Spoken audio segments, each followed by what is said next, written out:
இன்றைக்கி என்ன டாபிக் பார்க்க போகிறோன்னா, பெண்கள் ஃபேமிலியை சிக்கனமாக மெயின்டைன் பண்ணுவது எப்படி அப்படின்றது தான் இன்றைக்கோட டாபிக். வாங்க வீடியோக்குள்ளே போகலாம். ஃபஸ்ட்டு மந்த்லி பட்ஜெட் ப்ரிப்பேர் பண்ணணும்.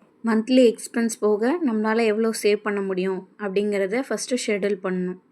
நம்ம வீட்டுக்கு rent, provisions, EB bill, education bill, நம்ம வண்டிக்கு பெட்ரோலு, இந்த மாதிரி பேசிக் நீட்ஸ் என்னன்றது ஃபஸ்ட்டு லிஸ்ட்டு ப்ரிப்பேர் பண்ணி அதுக்கு பட்ஜெட் எவ்வளோ ஆகுது அப்படின்னு சொல்லிட்டு பார்க்கணும். இப்படி பண்ணுறதுனால தேவையில்லாத செலவுகளை நம்மளால் குறைக்க முடியும்.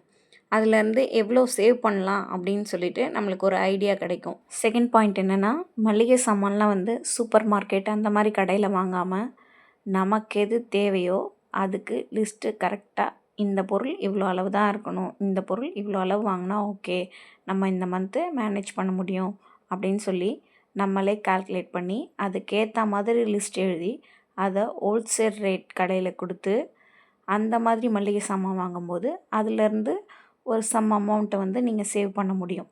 அப்படி வாங்கிறதுனால சூப்பர் மார்க்கெட்டில் வாங்குகிற ப்ரைஸ் ரேஞ்சை விட ஹோல்சேல் ரேட் கடையில் வாங்குகிற ப்ரைஸ் ரேஞ்ச் கண்டிப்பாக டிஃப்ரென்ஸ் ஆகும். அதுவே ஒரு சின்ன அமௌண்ட் உங்களுக்கு கிடைக்கும். தேவையில்லாத எக்ஸ்ட்ரா பொருட்களை வாங்கி நம்ம பட்ஜெட்டை அதிகமாக்காமல் இருக்கிறதுக்கு இது யூஸ்ஃபுல்லாக இருக்கும்.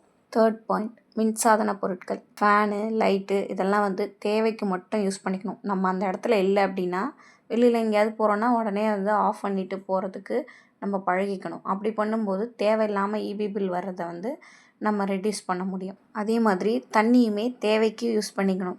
ஹேண்ட் வாஷ் பண்ணுறதுக்கு, ப்ரஷ் பண்ணுறதுக்கு அப்படின்னு நம்ம இஷ்டத்துக்கு குழாவை திறந்து யூஸ் பண்ணிகிட்டு இருக்காமல் ஒரு பக்கெட்டில் பிடிச்சி வச்சு யூஸ் பண்ணோன்னா தண்ணியும் கொஞ்சம் சிக்கனமாக யூஸ் பண்ண முடியும். ஸோ அதனால் மோட்ரு அதிகமாக போட வேண்டிய அவசியம் வராது. அதனாலேயும் நம்ம இபி பில் சேவ் பண்ணலாம். நெக்ஸ்ட் பாயிண்ட், ஆன்லைன் ஷாப்பிங் பண்ணுறத அவாய்ட் பண்ணிக்கணும். தேவையில்லாமல் ஆன்லைன் ஷாப்பிங் ஆப்ஸை யூஸ் பண்ணுறதுனால நம்ம அதை பார்க்குறப்போ ஆசையாக இருக்கும் நமக்கு. சரி சும்மா கார்ட் லிஸ்ட்டில் போட்டு வைக்கலாம் அப்படின்னு சொல்லிட்டு நம்ம போட்டு வைப்போம். என்டர்டெயின்மெண்ட்டுக்காக பார்க்குறோம் அப்படின்றதுக்காக சும்மா ஸ்வைப் பண்ணும்போது இதை வாங்கலாமா, இவ்வளோ கம்மியாக தானே இருக்குது அப்படின்னு சொல்லி நமக்கே தோணும். அப்போ அது ஒரு தேவையில்லாமல் செலவு பண்ணுவோம். நம்ம ஆன்லைனில் பர்ச்சேஸ் பண்ணுறத விட நேரில் போய் பார்த்து ஒரு பொருளை வாங்குறது தான் எப்போவுமே நல்லது. நெக்ஸ்ட் பாயிண்ட், நம்மளோட பேசிக் நீட்ஸுக்கு நம்மளோட இன்வெஸ்ட்மெண்ட்ஸை பண்ணணும். தேவையில்லாமல் நம்ம ஆசைப்படுறோம் அப்படிங்கிறதுக்காக ஐஃபோன் வாங்குறது, அந்த மாதிரி எக்ஸ்பென்சிவான பொருட்கள்லாம் வாங்கி நம்ம ஆசைக்காக அதை தேவையில்லாமல் செலவு பண்ணக்கூடாது. நம்மளுடைய அத்தியாவசிய தேவை, சாப்பாடு, ட்ரெஸ்ஸு, மெடிக்கல் எக்ஸ்பென்ஸு, எஜுகேஷனுக்கு இந்த மாதிரி தேவையானதுக்கு யூஸ் பண்ணிக்கணும். அமௌண்ட் எதுவாக இருந்தாலும் நம்ம ஆசைக்காக ஒரு அமௌண்ட்டை ஸ்பெண்ட் பண்ணவே கூடாது. அதனால் எந்த யூஸுமே கிடையாது. நமக்கு வீட்டுக்கு தேவையான ஏதாவது ஒரு பொருள் வாங்கணும் அப்படின்னா ஃபஸ்ட்டு நமக்கு எது தேவையோ அது எல்லாமே ஒரு லிஸ்ட்டில் எழுதிக்கோங்க. இதில் ஃபர்ஸ்ட் எதுக்கு நமக்கு முக்கியமானது அப்படிங்கிறத பார்த்துக்கோங்க. இந்த மாதிரி வீட்டுக்கு தேவையான பொருட்களை இந்த ஆடி offer, new year offer, Pongal offer, Christmas offer அந்த மாதிரி டிஸ்கவுண்ட் டைமில் கொடுக்கறது, 1+1 ஆஃபர் அந்த மாதிரி ஆஃபர் கொடுக்கும்போது உங்களுக்கு தேவையான ஒவ்வொரு பொருளாக பர்ச்சேஸ் பண்ணிங்கன்னா உங்களுக்கு டிஸ்கவுண்ட்டும் கிடைக்கும். உங்களுக்கு தேவையான பொருளை டிஸ்கவுண்ட் ப்ரைஸில் வாங்குறதுனால நீங்கள் கொஞ்சம் அமௌண்ட்டை சேவ் பண்ண முடியும். Next savings. நம்ம மந்த்லி ஸ்பென்ஸ் எவ்வளவோ அதை எடுத்து வச்சுட்டு மீதி இருக்க அமௌண்ட்லேருந்து ஒரு 50% அமௌண்ட்டை கண்டிப்பாக சேவ் பண்ணணும். 50% அமௌண்ட் சேவ் பண்ண முடியலனாலும் 20%ஆவது சேவ் பண்ணணும். அப்படி 20% சேவ் பண்ணுறதுனால ஒரு சின்ன சின்ன அமௌண்ட்டாக சேவ் பண்ணும்போது அது கடைசியில் ஒரு பெரிய அமௌண்ட்டாக நிற்கும். அது தேவைப்படும் போது நமக்கு கண்டிப்பாக யூஸ் ஆகும். ஒரு எமர்ஜென்சி செலவுக்கு, இல்லை நம்மளுக்கு ஒரு மெடிக்கல் செலவு திடீர்னு வருது அப்படின்னா அதுக்கெலாம் யூஸ் பண்ணிக்கிறதுக்கு ஹெல்ப்ஃபுல்லாக இருக்கும். நமக்கும் ஒரு சேவிங்ஸாக இருக்கும். ஸோ நம்ம இன்கம்லேருந்து கொஞ்சமாச்சும் கண்டிப்பாக சேவ் பண்ணணும். நெக்ஸ்ட்டு, கடன் வாங்குறத கண்டிப்பாக அவாய்ட் பண்ணிக்கணும். கடன் வாங்கினோன்னாவே அதனால் நம்மளுக்கு தேவையில்லாமல் ஸ்ட்ரெஸ் அதிகமாகும், வீட்டில் சண்டை வரும், எந்த சேவிங்ஸுமே பண்ண முடியாது. ஒரு தடவை கடன் வாங்கினாலே அதை வாங்கிட்டே இருக்கிற மாதிரி தான் இருக்குமே தவிர அதை சீக்கிரமாக நம்மளால் அடைக்கவே முடியாது.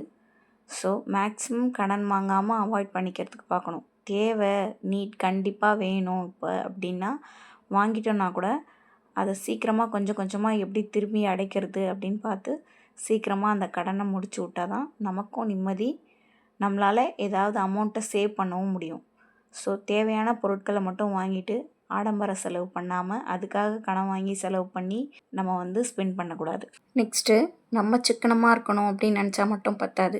கண்டிப்பாக நம்மளோட லைஃப் பார்ட்னருக்கும் இந்தந்த செலவெல்லாம் இருக்குது, இதெல்லாம் இப்படி பண்ணணும், இவ்வளோ இன்கம் தான் வருது, ஸோ இதுக்கேற்ற மாதிரி நம்ம மேனேஜ் பண்ணி சிக்கனமாக நம்ம வந்து பண்ணிக்கலாம் அப்படின்னு சொல்லி அவங்களுக்கு சொல்லி புரிய வைக்கணும்.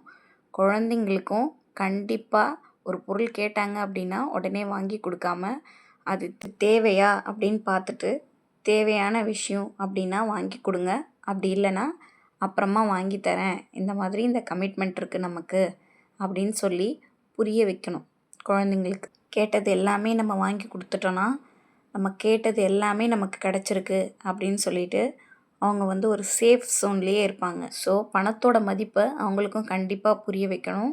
அவங்களுக்கும் அவங்களோட பாக்கெட் மணியை கண்டிப்பாக சேவ் பண்ண சொல்லி கொடுக்கணும். அதில் அவங்களுக்கு தேவையானதை அவங்களே வாங்கிக்கிற மாதிரி அவங்களுக்கு பழக்கி விடணும்.